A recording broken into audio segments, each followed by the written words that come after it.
Joining us now to review some of the headlines of today's newspapers from around the world is Arise News analyst Emmanuel Ifene, the Great Malabite. Good morning. Good morning, Ruben. Good morning, Ayo. Good morning, Rufai. Good morning, sir. We start the review with this day, Nigeria's newspaper of record.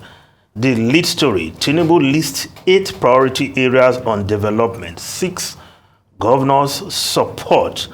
NEC proposed palliative for workers, vulnerable groups over subsidy. Malls payment of 702 billion naira to civil servants as cost of living allowance. Federal government seeks World Bank funds to implement CNG. President appoints Rebadu, Edun, Alake, 5 others special advisors. Meets with Abdul Salami, Sanusi, Akonde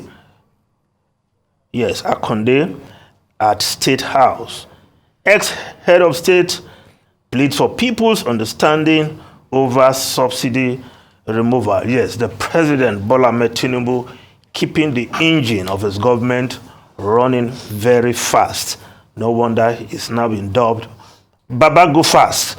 Now, coming out with his priority areas, and as Business Day puts it, Tinubu advisors outline to-do list for 1 trillion naira economy over the next 8 years. The policy document the government has put forward to rev this economy into full steam.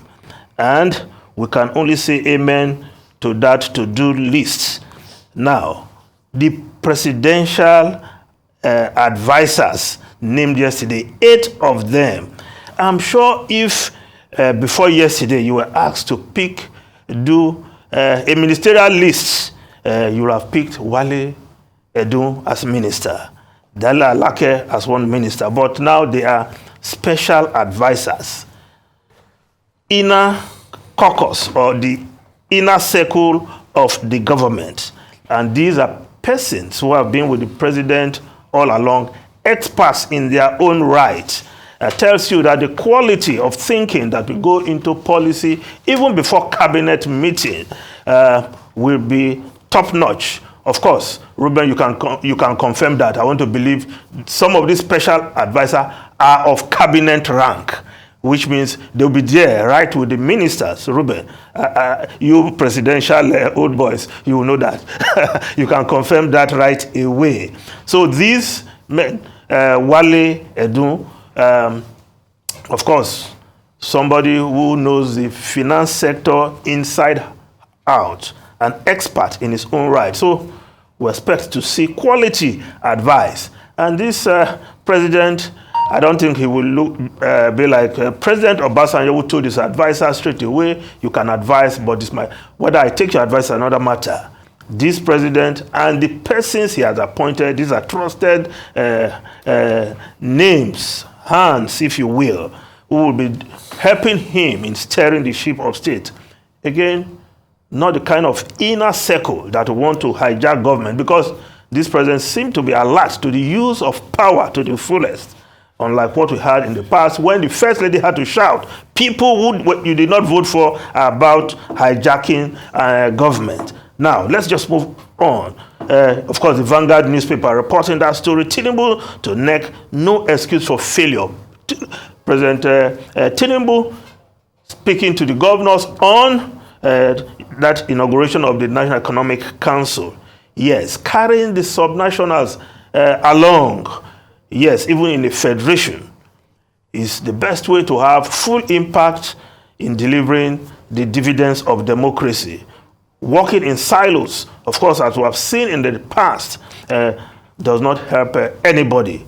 Rather, it creates gaps to the extent that the impact of the federal government does not trickle down into to the subnationals and even to the local level. Now, we have a short time, so let me just look at some political stories quickly. Yes, the Daily Sun newspaper, presidential election timetable. New twist in INEC Obi Atiku legal battle. Commission kicks as Labour Party tenders 18,000 blood IREV sheets. INEC lawyers reject documents tendered by Yakubu in Atiku's petition. We are just reporting what is going on at the Presidential Election Tribunal. Well, unfortunately, time is not our friend. We understand time is not on our side. Yes. But on the special advisors have minister of state rank. But as I said earlier, it's not every special advisor that will even have access to the president. In fact, some of them will have to beg to have access through the private secretary or principal secretary to the president. As an advisor, you are only as relevant as the president makes you. But the relevant ones you can see. The special advisor on communications, of course, is important because he will speak for the president. The chief physician will be very important.